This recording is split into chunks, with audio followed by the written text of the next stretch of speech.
투자 인내심 버핏과 멍거의 교훈. 오프닝. 여러분 안녕하세요. 오늘 제가 준비한 이야기는 조금 특별합니다. 워런 버핏과 찰리 멍거, 이 두 투자의 전설에게 직접 질문을 던져 얻은 답변을 바탕으로 만든 내용이거든요. 그들이 강조한 단 하나의 키워드, 바로 인내심입니다.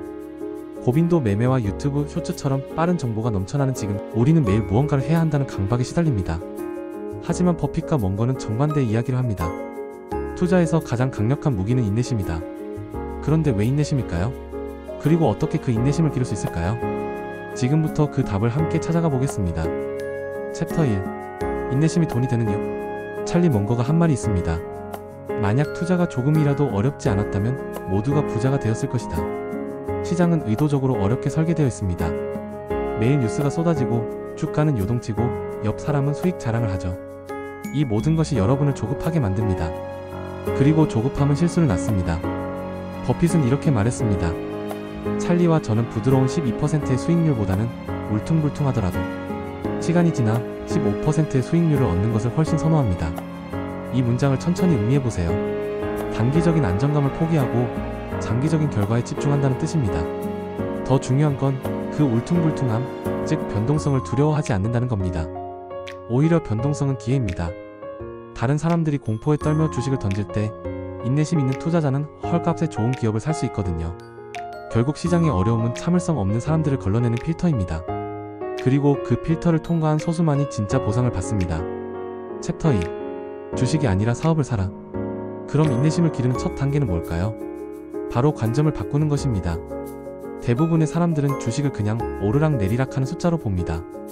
티커 심볼, 차트, 캔들 이런 것들만 보죠. 하지만 멍거는 이렇게 말합니다. 가장 중요한 첫 번째 아이디어는 주식을 사업의 소유권으로 보는 것입니다.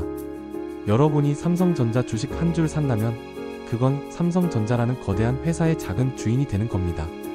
카페 지분을 산다고 생각해보세요. 매일 카페 문 앞에 서서 손님 수를 세나요? 아니죠. 한 달에 한 번, 분기에 한 번 매출과 이익을 확인하면 됩니다. 주식도 마찬가지입니다. 버핏은 평생 이 방식으로 투자했습니다. 그는 헐값의 사업의 작은 조각을 매입한다고 표현했어요. 주가가 아니라 사업의 가치를 봤던 겁니다.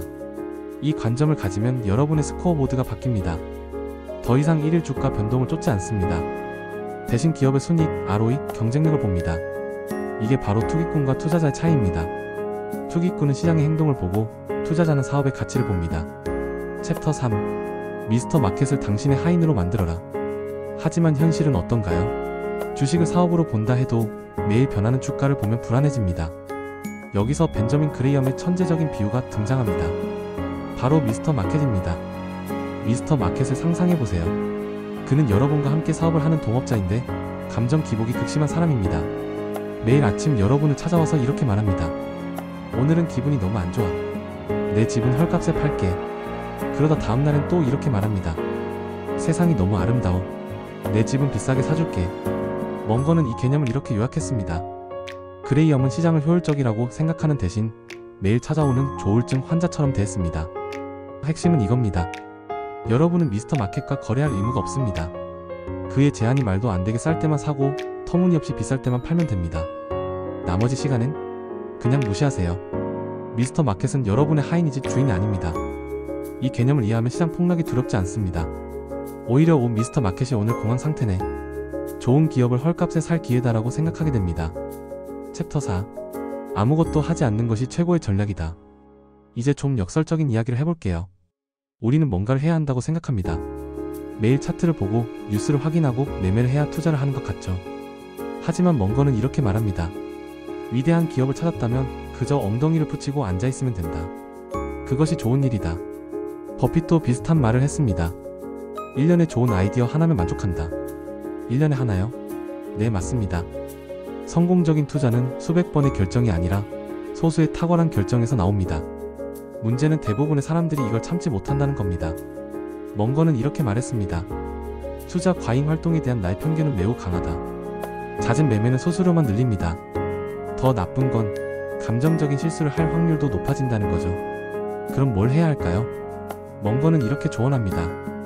호기심 많은 마음으로 지속적으로 탐색하고 기다리다가 확률이 극도로 유리할 때 과감하게 베팅하라. 즉, 대부분의 시간은 공부하고 생각하며 보내세요. 그리고 완벽한 기회가 왔을 때만 크게 투자하는 겁니다. 이게 바로 전략적 비활동입니다. 가만히 있는 게 아니라 준비하며 기다리는 것이죠.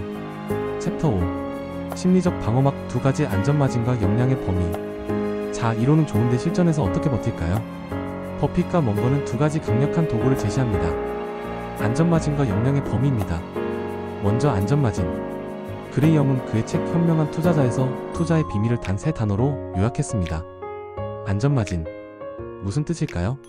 기업의 진짜 가치가 100이라면 50이나 60에 사라는 겁니다. 이 40에서 50의 차이가 바로 안전마진입니다. 왜 이게 중요할까요? 주가가 60에서 50으로 떨어져도 여러분은 난 진짜 가치 100짜리를 50에 샀어, 전혀 문제없어 라고 생각할 수 있습니다. 이 심리적 안정감이 공포 매도를 막아줍니다. 다음은 역량의 범위. 이건 더 간단합니다. 자신이 이해하는 것에만 투자하라는 거죠. 멍거는 너무 어려운 결정에 대해서는 그저 아니오라고 말하라고 조언합니다. 반도체를 잘 모르면 투자하지 마세요. 바이오를 이해 못하면 피하세요. 대신 여러분이 완벽하게 이해하는 산업에 집중하세요. 이 2가지를 결합하면 어떻게 될까요? 역량의 범위 안에서 기업을 고르면 가치평가가 정확해집니다. 그리고 안전마진을 적용하면 실수해도 견딜 수 있는 완충장치가 생깁니다. 이게 바로 시장의 폭풍을 견디는 심리적 방어막입니다. 챕터 6. 매일 조금씩 더 현명해져라. 마지막으로 멍거의 가장 아름다운 조언을 드리고 싶습니다. 매일 아침 일어났을 때보다 조금 더 현명해지기 위해 하루를 보내라. 당신의 의무를 충실하고 훌륭하게 수행하라. 하루하루 한 뼘씩 꾸준히 나아가라. 결국 마지막에 가서는 만약 당신이 충분히 오래 산다면 대부분의 사람들은 자신이 마땅히 받아야 할 것을 얻게 될 것이다. 투자는 단거리 경주가 아닙니다. 마라톤도 아니에요. 평생을 걸친 여정입니다. 그리고 그 여정에서 가장 중요한 건 매일 조금씩 성장하는 것입니다. 책을 읽고 생각하고 실수해서 배우세요. 그리고 완벽한 기회가 올 때까지 인내하세요. 클로징. 정리해볼까요? 인내심은 단순히 기다리는 게 아닙니다. 철학입니다. 첫째, 주식을 사업으로 보세요. 둘째, 미스터 마켓을 여러분의 하인으로 만드세요. 셋째, 전략적으로 비활동하세요. 완벽한 기회가 올 때까지요. 넷째, 안전마진과 역량의 범위로 심리적 방어막을 구축하세요. 그리고 마지막, 매일 조금씩 더 현명해지세요. 버핏과 멍거의 성공 비결은 복잡한 공식이 아니었습니다. 그들은 그저 다른 사람들이 탐욕과 공포에 휩쓸릴 때 홀로 이성적으로 행동했을 뿐입니다. 여러분도 할 수 있습니다. 오늘부터 인내심을 기르세요. 시장의 소음을 무시하고 원칙을 지키세요. 그리고 10년 후, 20년 후를 기대하세요. 그때 여러분은 이 영상을 보길 정말 잘했다고 생각하실 겁니다. 오늘 영상이 도움이 되셨다면 좋아요와 구독 부탁드립니다. 다음 영상에서 또 만나요. 감사합니다.